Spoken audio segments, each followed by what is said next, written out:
Bawat bisperas ng Pasko, nangangarap tayo ng masayang pagdiriwang.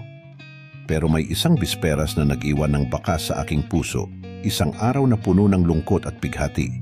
Naalaala ko ang pagtayo ko sa bintana, nakatingin sa mga pamilya sa labas, puno ng tawanan at pagkain. Hindi ko maiwasang isipin, bakit kami? Bakit wala kaming anuman para sa pagdiriwang na ito?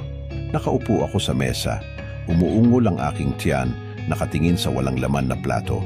Sa mga sandaling iyon, parang lahat ng aking mga pangarap ay unti-unting nawawala. Ang sakit ng pakiramdam.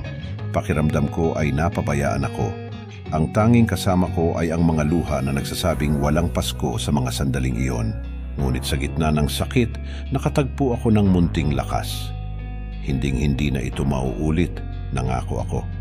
Babangon ako at lalaban para sa aking kinabukasan at sa aking pamilya. Nag-aral akong mabuti, sabay-sabay na humawak ng iba't ibang trabaho at hinarap ang mga hamon ng buhay. Bawat patak ng pawis ay nagbigay sa akin ng determinasyon na siguruhing hindi na mauulit ang Paskong iyon. Ngayon, nakatayo ako kasama ang isang masayang pamilya. Ang aming mesa ay maaaring hindi marangya, ngunit puno ito ng pagkain at pag-asa. Sa wakas, natupad ko ang aking pangarap, isang Pasko na puno ng pagmamahal. Sa bawat hamon, may pag-asa. Bawat sugat ay nagsasalaysay ng kwento ng katatagan.